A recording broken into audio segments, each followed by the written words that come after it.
ये मत सोचो कि हम कुछ नहीं कर सकते हैं, हमारी उम्र ढल गई, हमारे शरीर ने जवाब दे दिया। नहीं, जितने लाचार होगे उतने घर में दुख पाओगे, बुढ़ापा बोझ लगेगा, मृत्यु का इंतजार करना पड़ेगा, घर वालों के ताने सुनना पड़ेंगे। नहीं, जवान रहिए हमेशा। विचार करें आप, सुकरात ने 70 वर्ष की उम्र तक साहित्य लिखा है और पिकासो ऐसा चित्रकार हुआ जो 90 वर्ष की उम्र तक जीवंत चित्र बनाते रहा। उसने कभी जिंदगी से हार नहीं मानी, उसने कभी शरीर से हार नहीं मानी। अरे शरीर हारता है तो हारे। पिकासो ने कहा कि जब तक मेरे हाथों में धड़कन मौजूद है, इस कलम से चित्र बनते रहेंगे, बनते रहेंगे। ध्यान रखना, 90 साल की उम्र में पिकासो पेंटिंग करता है। ध्यान रखिए। क्या सोचते हो, क्या बुढ़ापा आ गया तो हम कुछ ना कर पाएंगे? मदर टेरेसा भी जीवन के अंतिम पड़ाव में भारत रत्न के सम्मान से सम्मानित हो जाया करती है। मान्यवर, ऐसा कुछ नहीं है कि आपका समय बीत गया, आपका जमाना बीत गया, आप अतीत में मत जियो। हर बुजुर्ग बहुत कुछ कर सकता है और आप चाहते हो कि बुढ़ापे में तंज की जिंदगी ना जीना पड़े। बुढ़ापे में कभी आराम मत करना, जितना हो सके उससे ज्यादा काम करने का प्रयास करना, भाग दौड़ करने का। आराम करोगे बेवक्त बीमार हो जाओगे। ध्यान रखिए। एक्सरसाइज करो, प्राणायाम करो, योगा करो, सुबह सुबह घूमने जाओ।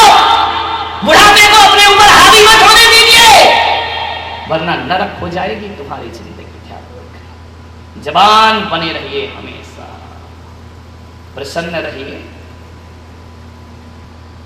करो बुढ़ापे में व्यर्थ का जीवन क्यों जीना?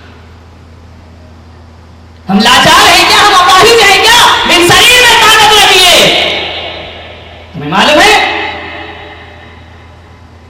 80 साल का संत भी पैदल चलने की ताकत रखता है। आज दादाजी को आप देखिए, हमारे बाबा जी को, इस उम्र में मैं चलने में थक जाऊं लेकिन ये चलने में कभी नहीं थका करते हैं। इस उम्र में 24 घंटे में एक बार अन्न जल लेना और इस उम्र में भी एक जवान साधु के साथ बराबर चलना। ध्यान रखना, ये बुढ़ापा कभी लाचार नहीं हो सकता। अच्छे अच्छे जवान जिनसे शक्ति और ताकत की भीख मांगते रहते हैं। धन्यवाद। जीवन बनाओ। एक भी दांत नहीं टूटा है अभी इनका। चौके में भुट्टा दो तो आराम से खा लेंगे, चने खा लेंगे और अपने ताराचंद्र को देखो। बड़ी स्टाइल से चाइना की दीवार टूटी, आधी इधर की आधी इधर की। विचार करिए, सोचो। मुझे चश्मा लगता है, इन्हें चश्मा नहीं लगता है, दिखाया है। मान्यवर ध्यान रखिए। जवान रहिए, 24 घंटे स्फूर्ति होना चाहिए हमारे जीवन में। आलस सा जीवन, मरे मरे सा जीवन, मुंह लटकाया जीवन। अरे जिंदगी जिंदा दिली का नाम है, मुर्दा दिल क्या खाक जिया करते। जिंदा दिली के साथ जियो, ये बुढ़ापा भी तुम्हारे लिए स्वर्ग बन जाएगा। वरना बुढ़ापा तो 90% लोगों का नरक ही बन करके जिया करता है। स्वर्ग बनाइए, बुढ़ापे को सार्थक करिए। अंतिम पन है, इसके बाद कुछ नहीं आएगा, इसके बाद मौत आएगी और हमें दुनिया से विदा होना पड़े। अध्यात्म की ताकत, धर्म ध्यान में मन लगाओ। दादाजी का मन धर्म ध्यान में कम लगता है। एक दादाजी से मैंने बोला तुम मंदिर नहीं आते हो? बोले महाराज मंदिर दूर है, आंखों को दिखाई नहीं देता है। मैंने कहा आंखों को नहीं दिखता? बोले नहीं दिखता, शाम को टीवी बहुत अच्छे से दिखाई देता है, मंदिर दिखाई नहीं देता, इतना बड़ा बना है, अरे टीवी दिखाई दे रहा। आप सोचिए, मैंने कहा प्रवचन क्यों नहीं सुनते? बोले कानों को सुनाई नहीं देता है, और बीच बाजार में एक का सिक्का गिर जाए तो कन्वर की प्रवचन की झनकार सुनाई नहीं देती, लेकिन सिक्के की झनकार सुनाई। सोचना है आपको। हाथ नहीं चलते बुढ़ापे में, कुछ उठता नहीं है, चाबी बड़ी मजबूती से पकड़ी जाती है। 12 बजे भी कमर से चाबी निकालना, अम्मा की नींद खुल जाएगी। ध्यान रखें, चाबी की पकड़ कितनी है, सोचना है। दुनिया के प्रपंचों में मन लगा सकते हो, मंदिरों में भी जाते हो, ओटले पर बैठकर दुनिया भर की बातें करोगे, न शास्त्र स्वाध्याय होगा, न धर्म की बातें होंगी, न धर्म ध्यान होगा। शाम को महफिल जमती है ना हमारे जैन भवन में, शशि दीवान की आनंद यात्रा, कहाँ गए, नहीं आए क्या? विचार करिए, ऐसी आनंद यात्रा जमती है। अरे भाई कुछ धर्म की बातें कर लो, कुछ आत्म कल्याण की बातें कर लो, कुछ अच्छी बातें कर लो, ऐसी चलती है। मेरी आनंद यात्रा पंडाल में चलती है, कमेटी की शाम को चलती है, और होता क्या, थारे मारे के सिवा उसमें कुछ नहीं होता है। ध्यान रखिए, मान्यता, जीवन को संभालो। चतुर्मास हो रहा है, क्या सीखा? कुछ नहीं। हाँ महाराज बहुत अच्छा बोलते, इतना बढ़िया बोलते। अरे भाई क्या बोला? अरे बोले पूछो मत, ऐसे प्रवचन आज तक नहीं सुने। अरे क्या बोले महाराज? अरे गजब कर दिया यार, 1 घंटा कैसे बीत गया। अरे बोले क्या? बोले ये मत पूछ क्या बोले, बस बोले बहुत अच्छा, क्या बोले ये मत पूछो। ध्यान रखिए, क्या पाया जिंदगी, बुढ़ापे को सार्थक। एक बुजुर्ग ने पूछा, महाराज बुढ़ापा कैसे सुखी होगा मेरा? एक बात ध्यान रखो, अनासक्त जीवन जियो। मैं बड़े निष्पक्ष होकर कह रहा हूं कि जिसको बुढ़ापा सार्थक करना है, उस आदमी को आज से ही मन लगाकर समय सार ग्रंथ का स्वाध्याय शुरू कर लेना चाहिए। कुंद कुंद आचार्य का समय सार और वैदिक परंपरा में गीता को पढ़ना शुरू कर दीजिए। जिसने गीता और समय सार पढ़ ली, समझना उसका बुढ़ापा सार्थक और सफल हो जाएगा। कोई दवाई नहीं है ऐसी, ना एलोपैथिक है, ना होम्योपैथिक है, ध्यान रखना, ना नेचुरोपैथी है, कहीं भी चले जाइए। बुढ़ापे को यदि सुधारना है, कोई दवा काम ना करेगी।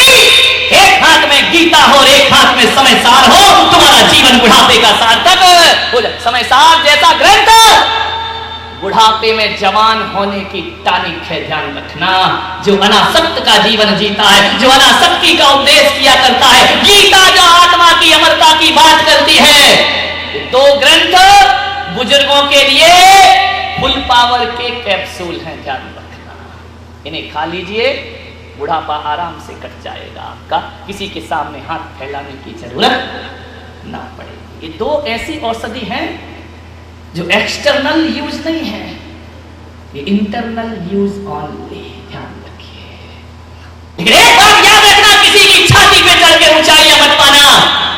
जो भी ऊंचाइयां पाना, अपने पांव और अपने भाव के दम पर जीवन की ऊंचाइयों को प्राप्त करिए। किसी को रोकते हुए ऊपर मत उठिए, किसी को पीछे ढकेलते हुए ऊपर मत उठिए। अपना जीवन स्वयं बनाओ। किसी की बुराई निंदा करके जीवन में ऊपर नहीं उठ सकते हो, और जो इन बातों में लग जाता है वो जीवन की ऊंचाइयों को कभी प्राप्त नहीं कर सकता है। खूब ऊपर उठो, खूब नाम कमाओ, खूब यश कमाओ, बहुत लोकप्रियता कमाओ। लोकप्रिय होना कौन नहीं चाहता है, लेकिन किसी की लोकप्रियता का हनन करके हम सोचे कि हम लोकप्रिय हो जाएंगे, तो तिल में तेल, ध्यान रखना, रेत में तेल निकाले जैसा एक दुष्ट कार्य होगा हमारे जीवन। मत अटकाओ उड़े किसी की जिंदगी में। नाभि राय वृद्धावस्था में भी दरबार पे बैठे। मैं आपसे कहता हूं कि कितना भी बुढ़ापा आ जाए, कितने भी हम बुजुर्ग हो जाए, कभी लाचार मत होना। ध्यान रखना, मन बूढ़ा कभी नहीं होना चाहिए। तन बूढ़ा हो जाए तो हो जाए, कोई बात नहीं है, तन में कोई कुछ नहीं कर सकता है, लेकिन अपने मन को कभी बूढ़ा मत बनाइए। बुजुर्गों से कहूंगा, संभालो अपना बुढ़ापा। बूढ़ा और जवान कौन होता है? किसे कहोगे जवान और किसे कहोगे बूढ़ा? मान्यवर, जो व्यक्ति ये कहता है कि मेरा जमाना चला गया, मेरा समय चला गया, मैं कुछ नहीं कर सकता, समझना वो बूढ़ा हो गया है।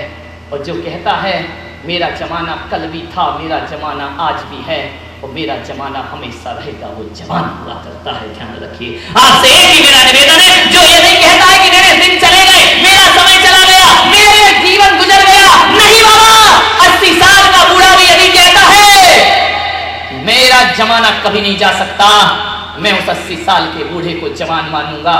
और 21 साल का जवान कहता है मुझसे एक काम नहीं होगा,